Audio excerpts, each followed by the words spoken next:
Well, hi everyone, and welcome back to Pushing the Limits. This week I have my wingman Neil Wagstaff. Neil, how are you doing? I'm good, thanks, mate. I'm very good. How are you? It's very hot here, so I'm Pretty sweating a warm little here bit. today as well. Yeah, Yeah, I'm a very, little very bit humid. chilly. Right, people, today we have a really good webinar for you, or podcast episode for you, all around the importance. This is one for runners, really. And it's all around runners warm-ups, why you need to do one, what's included, why you need to incorporate breathing into that warm-up routine. So it's more than just running warm-ups. Believe me, you'll get some great value if you're a runner in this one, or if you're into fitness. We're going to be talking about the importance of run-specific movements to prepare for your run, and we're going to be going over some of our top drills to activate your body and get you ready. So, Neil, we did a fabulous session yesterday on this, and it was so valuable, we decided we got to record this for the podcast. So, over to you, mate. Thanks, mate. Thanks. And as you say, it is a lot more than just the runners warm up. But it's gone are the days where you just lace up your shoes and run out the door. Yeah.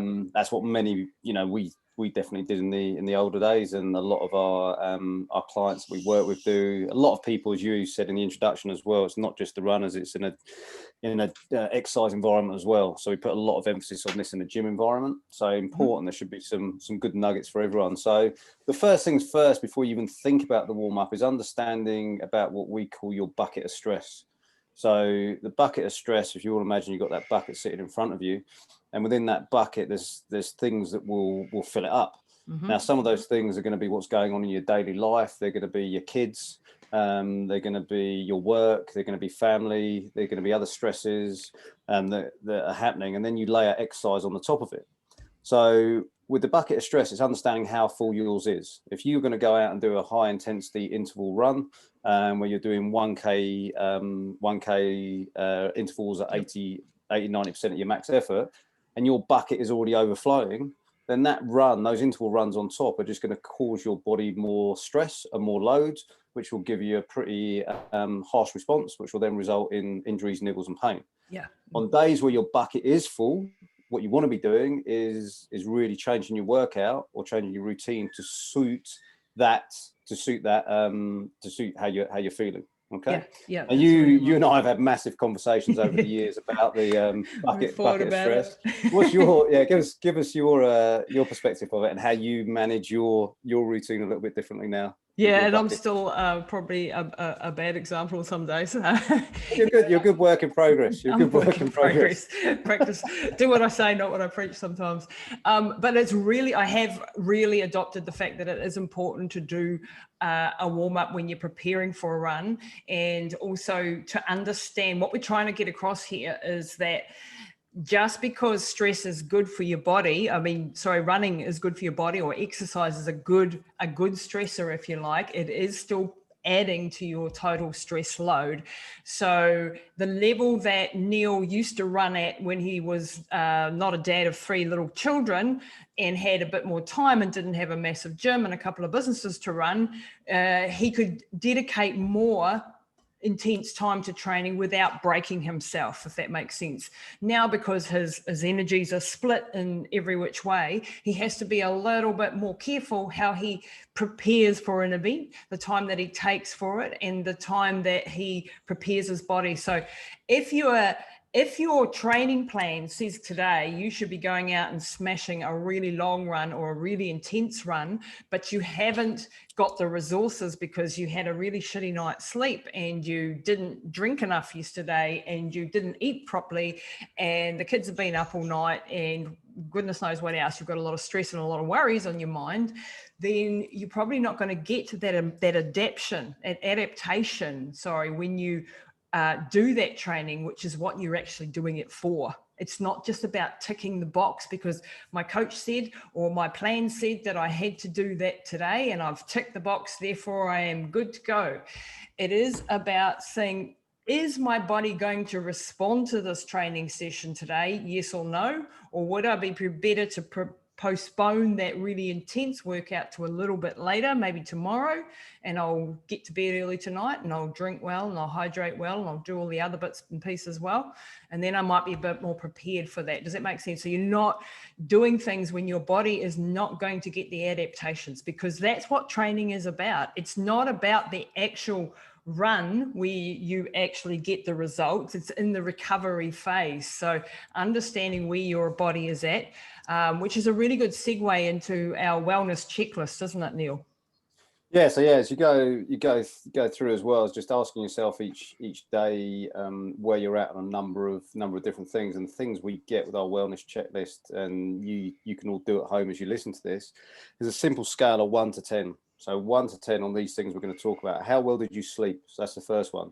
How well have you eaten? Where you're at from a nutrition point of view. Lisa's already mentioned hydration, number 3. So how well have you hydrated? How well have you moved? What sort of exercise movement have you done in the past day on a scale of 1 to 10? And then energy-wise, where's your energy score at? 1 being in the toilet, 10 being it's up at rock and roll levels, you're ready to party. Body, any niggles, any injuries, and your stress score. So 1 with the stress will be low and 10 will be good. That'll give you a total score. If you've got a score up over 50, then it'd be a good indication that you're ready to go and do a warm-up that is relates to what's in your program. If it's saying that we're doing the example, the 1K intervals, then that puts us in a position that we should be ready to do it. If my score is lower, which some days it is, then I'll look at my program and go, right, I've got intervals, but my score's down at 40. So those 2 workouts don't match up then. So what I then do is go, I can still go train, but my train may be a recovery run instead. So I fill my energy levels back up. If you are continuously having low scores with a full stress bucket, it's not a runner's warm-up you want to be considering. It's really another strategy, which is how am I going to empty some of my stresses out of my bucket? Because your bucket should be manageable on a daily basis, so that you know 80-90% of the time you're doing what your program says. It's just having the confidence and understanding that some days when things don't go perfectly, you can tweak it. Okay, so just to recap: sleep, nutrition, hydration, movement, energy, body and stress. Scale of 1 to 10, 1 being in the toilet, 10 being rock and roll. And we can send we'll put this in the show notes, actually, the wellness check to the show notes. So that's understanding, again, really helps you manage your bucket. So before you've even warmed up, you're asking, what's my session I'm going to do? Now I know what type of warm up to do.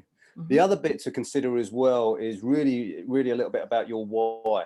If you are, many programs out there we've looked at over the years are designed by ex-professional runners, often male, without being giving the men a hard time. Often by men. In our business, we work with a lot of ladies. Over 70% of our business is working with females.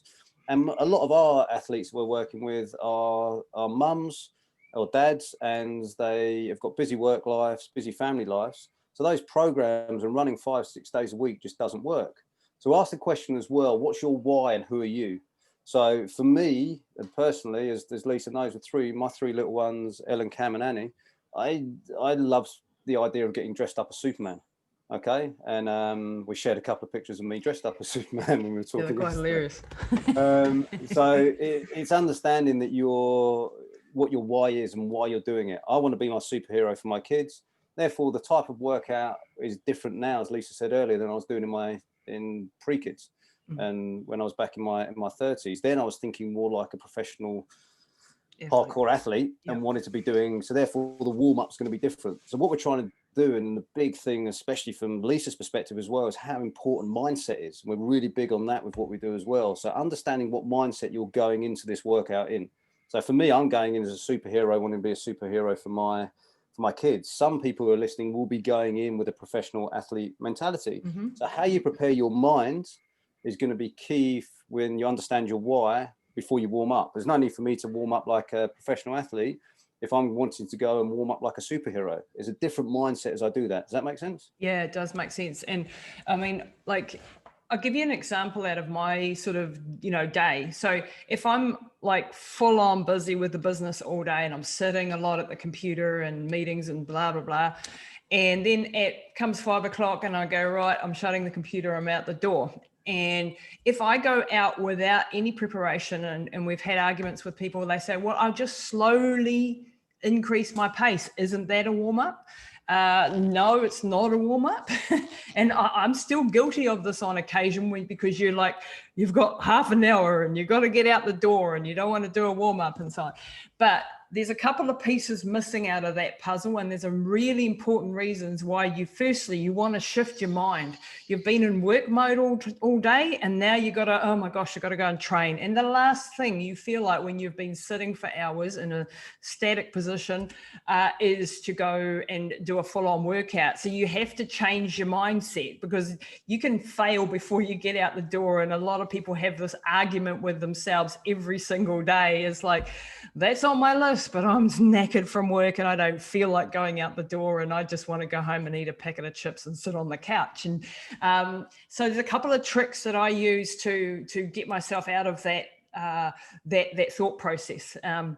So there's a couple of rituals that I do. So when I go, right, I'm going to get into my training gear, regardless of whether I'm going out the door or not. Because I'm just going to do that. And when I just go and do that, I put my training gear on. That is a ritual for me that my body starts to go, oh, we're heading for training. We better get ready. And it gives you enough, a couple of minutes, just to get your mind in the new space. You've been in the workspace or the driving space or whatever you've been in, and now you're entering a new phase, and you're bringing yourself into the present moment. You're getting your gear on. And for me, putting my running gear on is always, for me, like putting on my armor, and I'm getting ready for a battle of sorts. It doesn't always have to be a hardcore workout, but I'm getting ready for action. Then the next thing I do, once my gear's on, it's like, well, I might as well just do a little bit of a warm up and see how I go. Like, this is when I'm having those days when I don't want to train, you know those ones. These are the tricks that I do to get myself out the blooming door. So then I start to activate my muscles, and we're going to go through a whole list of things with Neil right now. But just from a mindset point of view, when I start doing my dynamic stretches and my activation and my thing, and I'm getting my heart rate up, and then by the time I've done that for a few minutes, my mind is ready for the actual going out, and then my body is also woken up. So that's just a little bit of a mindset tip to get yourself out the door and bring yourself into the present moment.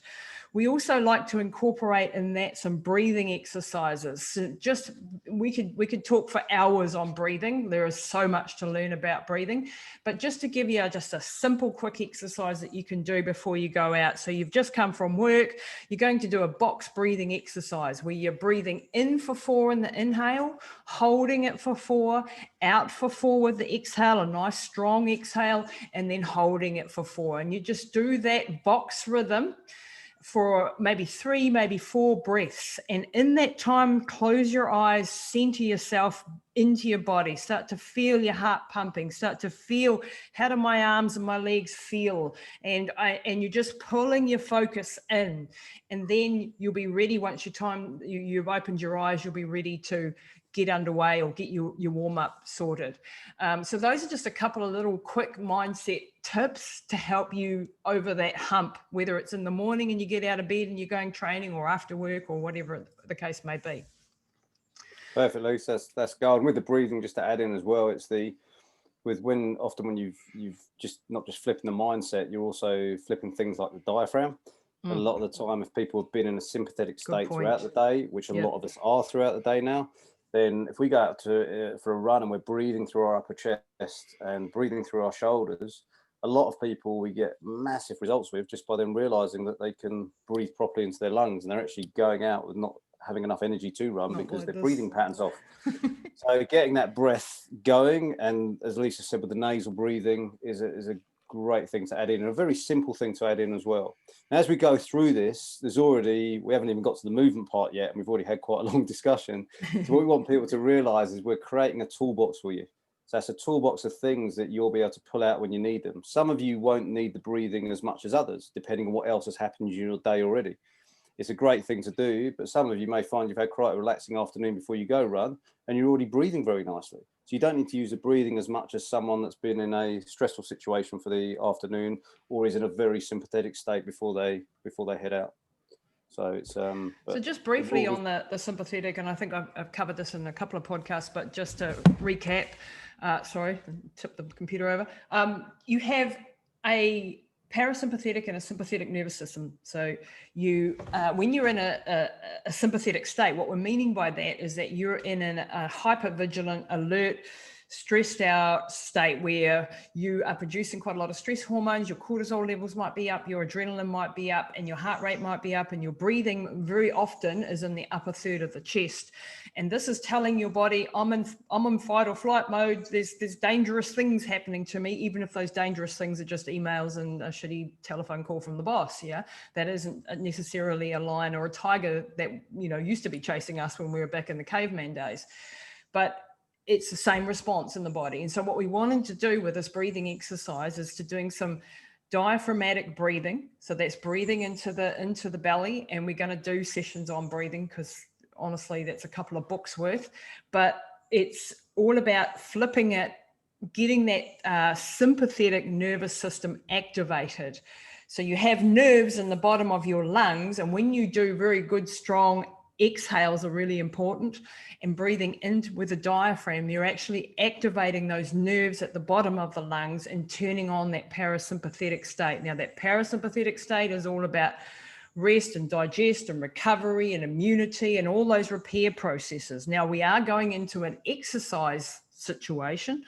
But to start off in a place of not being stressed is a good place to start. So flipping your mind and flipping your body over from one thing into the next thing. So that's just a very brief touch on sympathetic versus parasympathetic states.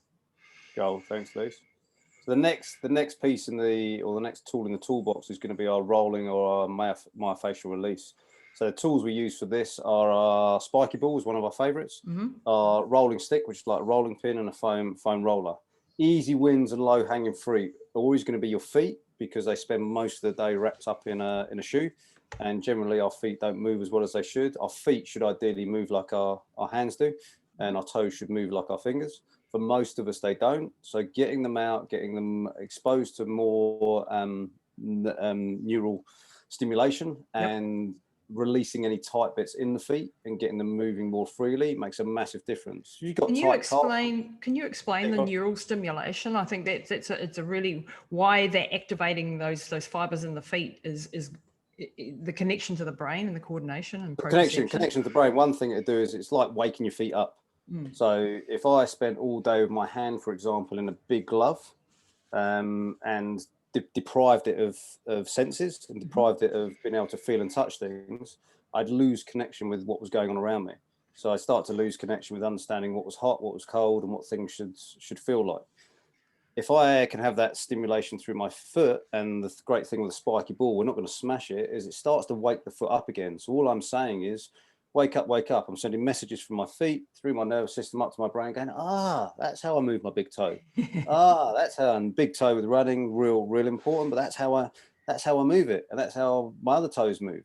A lot of people find their toes are bunched together and tight. If we can get some movement through those, we start to get more benefit from our running as well. Other people are going to have calves that are locked up and feet that are locked up. Everything in your body is connected. So if we start to stimulate the feet, we get massive results with people who've got lower back pain or people who have got shoulder pain or neck pain, because the connection with the fascia in the bottom of your foot that then runs up the back of your body, up across your calves, your hamstrings, your hips, starts to relax the tissue above as well. So simply two things that are going to happen as you do that. One is you're going to get some muscles relaxed that need to be relaxed, and the other thing, you're going to actually start waking the feet up. Okay. Depending on where, and it's going to be very much dependent on where you're at as a person. Some people are carrying loads of tension in their body, and some people are hypermobile. So those that are hypermobile aren't going to need these tools as much as those that are rigid and stiff. Yeah. Does that make sense? So you use the tools for what you need, and that's the emphasis we want to make, is doing this whole thing. When we finish talking about it, in its shortest version would be between 5 and 8 minutes. A longer version might be 12 to 15 minutes. But some of you are going to use more tools than others. So some of you, what we've discussed already, may use the breathing more than the rolling. But feet is an easy win. Calves are an easy win. Rolling around the hip area, the glutes is a very easy win. The quads, and getting those areas both switching off muscles that need to be switched off, but also starting to wake up muscles that need to be woken up. And it's easy ways to do that with those tools. Gone are the days of static stretching and standing on the doorstep, doing your quad stretch, holding. All you're doing there is switching the nervous system off and increasing your likelihood of injury and discomfort. So just to explain there what static and dynamic is for those who are perhaps unfamiliar with that term. So static stretching, where you're holding a single stretch in one position for, I don't know, 30 seconds or something or longer. And that's not a good thing to do prior to a run or exercise, because you're actually lengthening that muscle and you're switching it off and making it too relaxed, and then you're going to be able to look too floppy, for the want of a better description, when you go out. And so you want to be waking it up, activating it, getting the blood flowing through it, but not turning it off. The static stretching has its value, but that comes after the run, or if you're doing, say, a yoga session or something like that, and it's a different thing. But you wouldn't go and do a yoga class and then go for a run, for example. That would be a recipe for injury, but you're wanting to activate these different areas. The other thing to note with the foam roll was, don't smash the crap out of yourself. Like, it's not a go hard or go home thing. Because I used to do that, to be fair. When I was, first started with foam rolling years ago, it was like, the more it hurts, the more I have to do it. And, as with everything, you fight through the pain. But actually, the more we've learned about lymph and all the other stuff that we've learned in activating, you don't need to go full bore hard. If it's that painful, you should be around 6 and 7, Neil, for what you're doing with the foam rolling. And we have lots of videos and stuff on our YouTube channel if anybody wants to check it out, or of course joining our club, and you'll find out all that sort of detailed information. But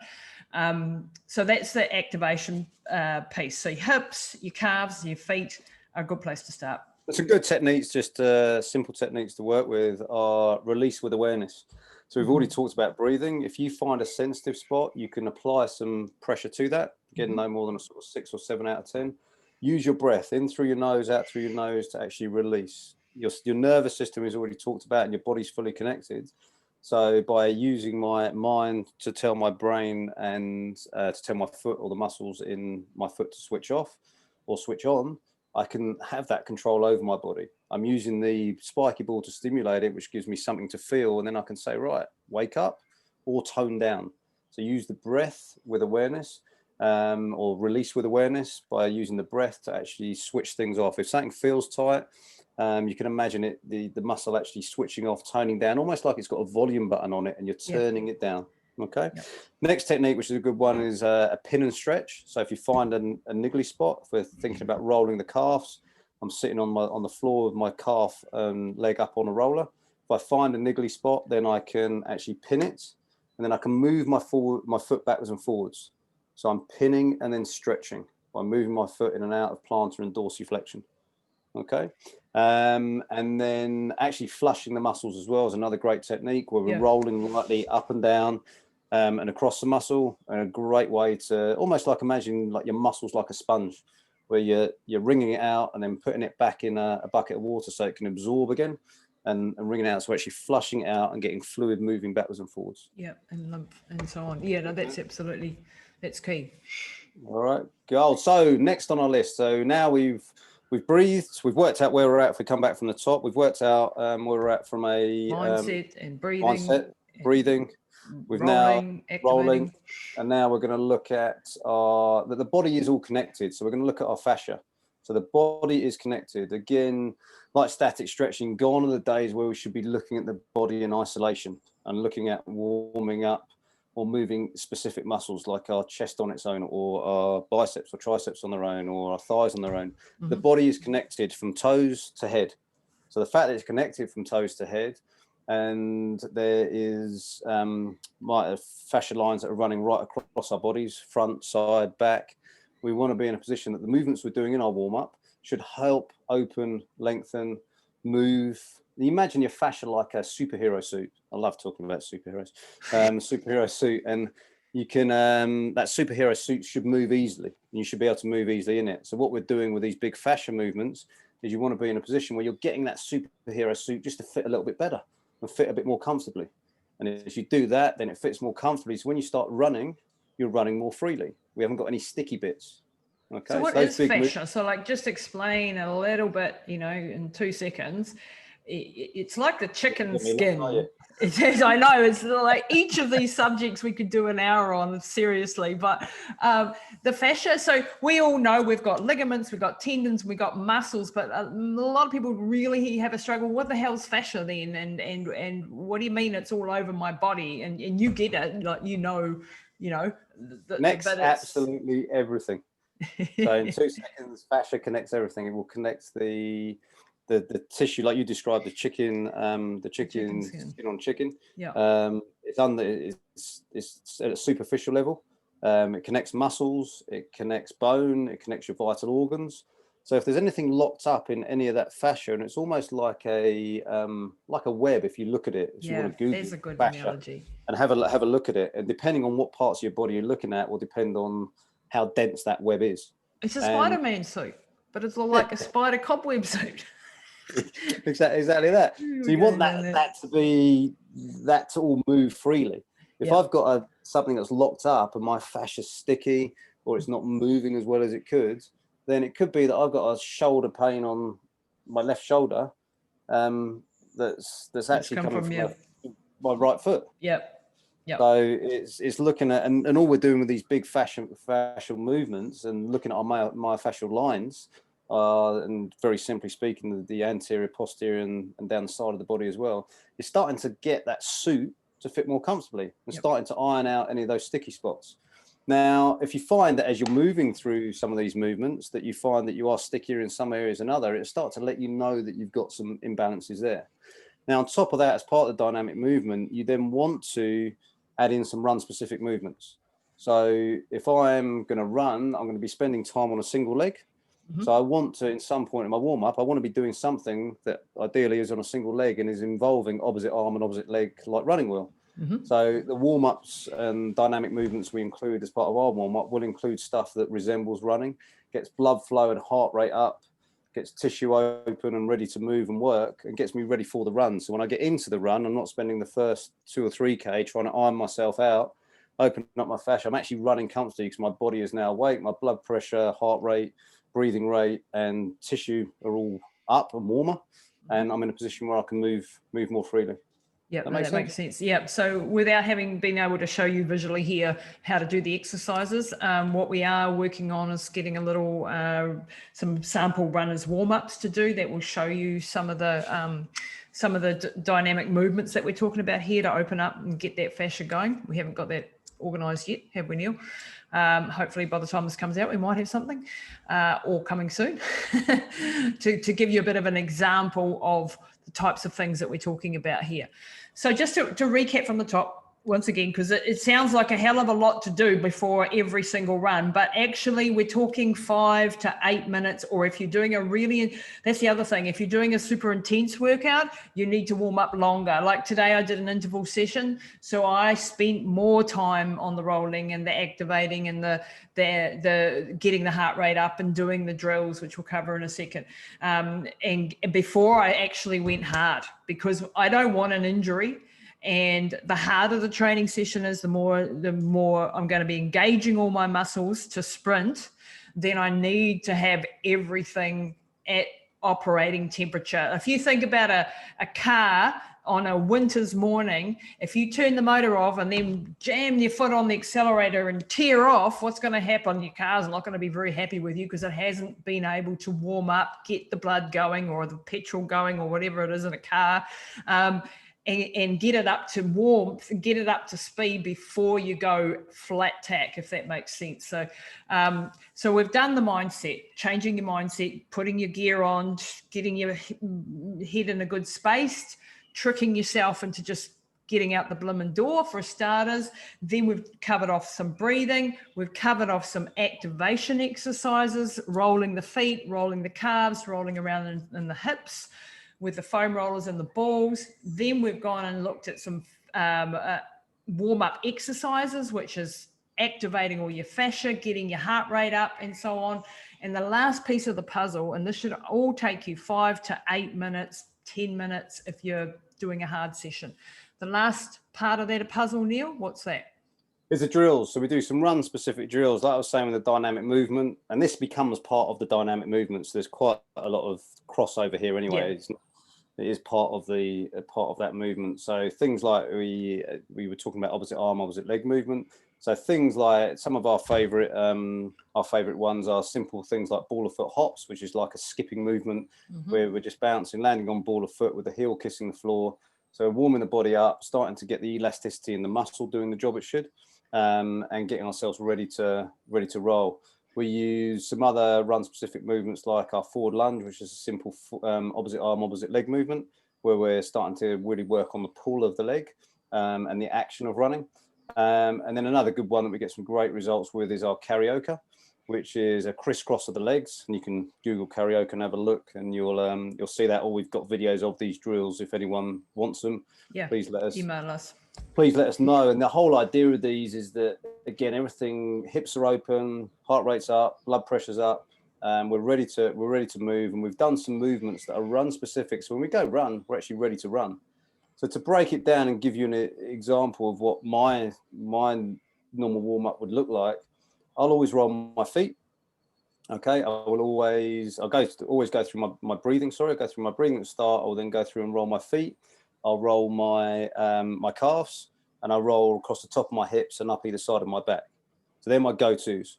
From there, I will do 3 usually big fascia movements, one for the front of the body, one for the side of the body, one for the back of the body, and then I'll go through 2 or 3 drills. So I'll go out and run. On a recovery run, that will take me about 5 minutes. Okay, on a higher intensity run, as Lisa was saying before, or an interval run, that might take me sort of 12 to 15 minutes. But it's you take which bits of the tools you want out of the toolbox, and then you start using them from your perspective.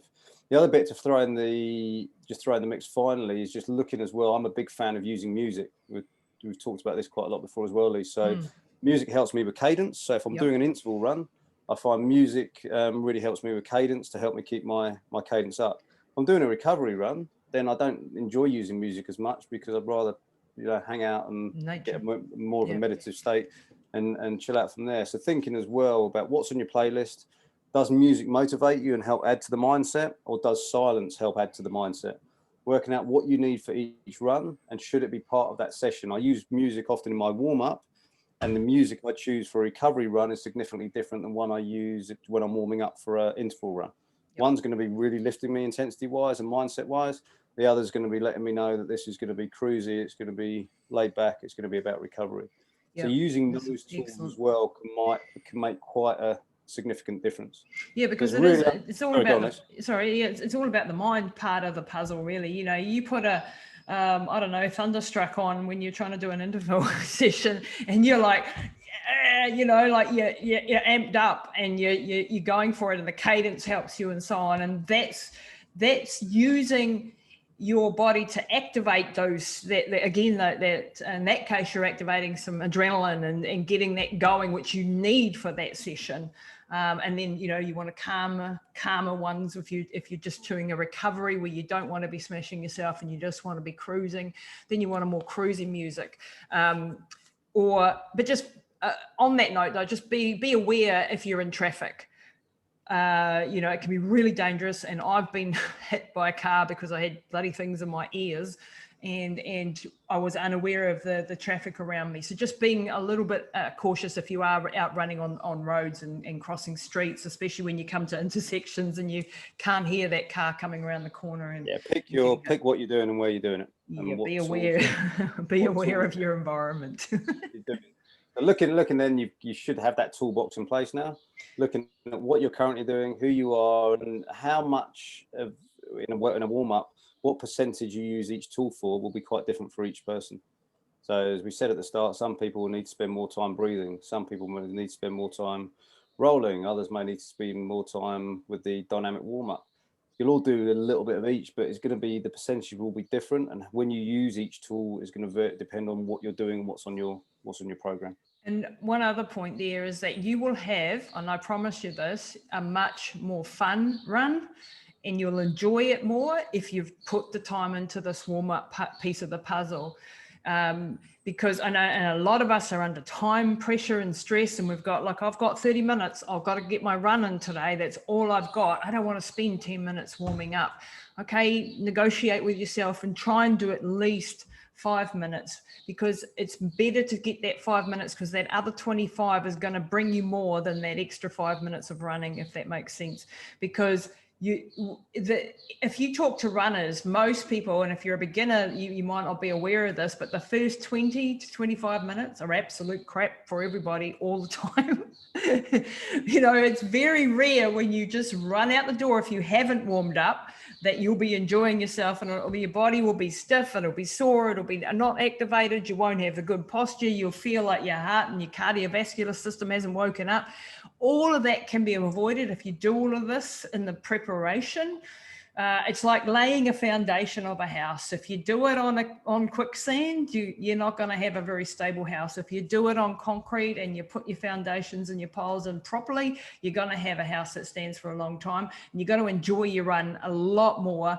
You know, today's session was a classic example of that. You know, interval session, full on, hardcore, big, good workout, warm up prior, and the session wasn't nearly so difficult than if I just jumped on and you know, jumped out the door and done it. So don't underestimate that. Nice. Good parting words, Lise. Good final words. Don't underestimate it. I like it. Don't underestimate a good warm up. I like it. So people, if you've enjoyed this content, please share this with your friends and family, share it, get it out there, get it out in the world. We really appreciate you doing that. And if you want to come and join us at Running Hot Coaching, this is what we do and what we love, is to help people with their running journeys and inform people. And as you can see, we take a very holistic approach to our running and to our health programs and to all of the programs that we do, because we look at people as whole people and not as runners, or not as you've got a health issue, a specific health issue. We look at the whole person the whole time, so that you can actually get the best performance, because there's no optimal performance without optimal health. That's probably a good place to leave it, actually. I like it. Nice. Well, thanks for joining us today. Thanks, Neil, for your wisdom, as always, epic. Really appreciate you, mate. And we'll see you again next week. Thanks, guys. Yeah, mate.